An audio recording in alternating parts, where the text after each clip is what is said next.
प्यारे बच्चों, good morning.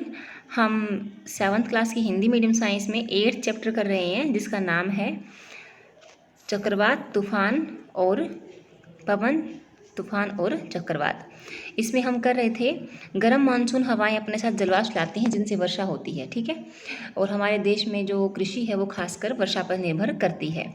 तो बहुत सारे लोकगीत होते हैं, कविताएं होती हैं, अपनी अपनी भाषा में गीत मिल जाते हैं वर्षा संबंधित। तो आप भी अपने पेरेंट्स या टीचर से पूछ सकते हैं। तथापि वर्षा सदैव सुखदायी नहीं होती। कभी कभी वर्षा अनेक समस्याओं को जन्म देती है।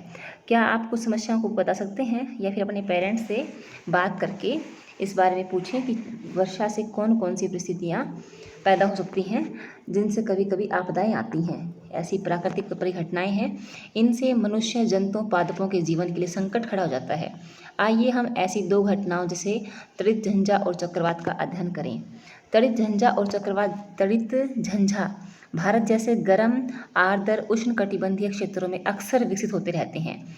तापमान अधिक होने के कारण ऊपर जो उठती है गर्म होकर वायु, वह और अधिक मजबूत हो जाती है। पवन वायु में पहले से विद्यमान जल बूंदों को अपने साथ लेकर ऊपर जाती है, जहां ताप कम होने के कारण वे जम जाती हैं और पुनः नीचे की ओर गिरने लगती हैं। गिरती हुई जल की बूंदें और जो जल की बूंदें नीचे गिर रही हैं और बहुत तेज़ वायु ऊपर उठ रही है, तो दोनों की रगड़ से, दोनों की इस प्रकार की गति से ध्वनि उत्पन्न होती है, जिसे हम तड़ित झंझावात कहते हैं। आप तड़ित झंझावात के बारे में उच्च कक्षाओं में विस्तार से पढ़ेंगे। ठीक है। ये तड़ित झंझा से बचने के लिए कुछ सावधानियां हैं। किसी ऐसे वृक्ष के नीचे ना जाएं जो अलग थलग हों। ठीक है। यदि आप वन में हैं तो किसी छोटे वृक्ष के नीचे आश्रय लें। खुली जमीन पर न लेटें। धातु की डंडी वाले छाते का प्रयोग ना करें। खिड़की के निकट न बैठें। खुले गैरेज, भंडारण, शेड, धातु की चादर की छत वाले शेड आदि आश्रय लेने के लिए उपयुक्त नहीं होते हैं। कार अथवा बस आश्रय लेने के लिए सुरक्षित स्थान है। यदि आप पानी में हैं तो बाहर निकलकर किसी इमारत में चले जाएं। तड़ित झंझा कैसे चक्रवात बन जाता है। ठीक है। हम चक्रवात के बारे में पढ़ेंगे। आप जानते हैं कि जल को द्रव में से वाष्प अवस्था में परिवर्तित करने के लिए गर्मी की ज़रूरत होती है। क्या वाष्प के द्रव में संघनित होने पर भी ऊष्मा वापस मिल जाती है? इसके समर्थन में क्या आप कोई अनुभव बता सकते हैं? देखिए, क्या वाष्प जैसे कि भाप वापस द्रव में आती है ना, तो क्या गर्मी मिलती है? तो बादल के बनने से पहले जब वायुमंडल से ऊष्मा लेकर वाष्प में परिवर्तित हो जाता है। ठीक है। जब जल वाष्प वर्षा की बूंदों के रूप में पुनः द्रव रूप में परिवर्तित होता है, तो यह ऊष्मा वायुमंडल में वापस निकल जाती है।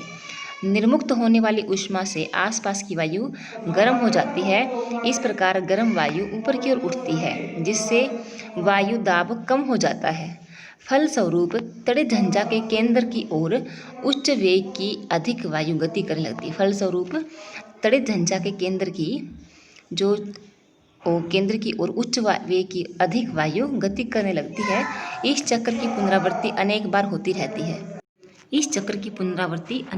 होती रहती है। घटनाओं की इस श्रृंखला का अंत बहुत ही निम्न दाब के एक ऐसे सिस्टम के निर्माण के साथ होता है, जिसके चारों ओर, यानी कि बीच में तो कम दाब की वायु होती है और चारों ओर उच्च वेग की वायु की अनेक परतें कुंडली के रूप में घूमती रहती हैं। मौसम की स्थिति को हम चक्रवात कहते हैं। वायु वेग और वायु दिशा चक्रवात के तापमान और आर्द्रता में वृद्धि करने वाले कुछ कारक हैं।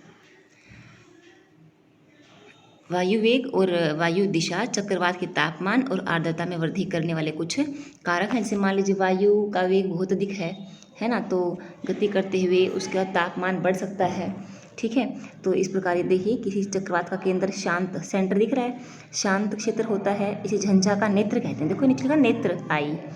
इसको विशाल चक्रवात वायुमंडल में वायु का तेजी से घूमता हुआ पिंड होता है, जो पृथ्वी तल से 10 से 15 किलोमीटर की ऊंचाई पर स्थित होता है। चक्रवात के नेत्र का व्यास 10 से 30 किलोमीटर तक होता है।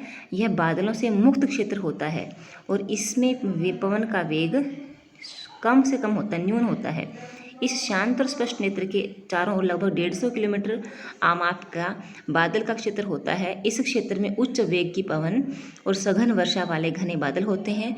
इस क्षेत्र से परे पवन वेग क्रमशः कम हो जाता है। चक्रवातों की उत्पत्ति का प्रक्रम अत्यधिक जटिल होता है। चित्र 8.11 में इसका एक डिज़ाइन बना रखा है, देखिए।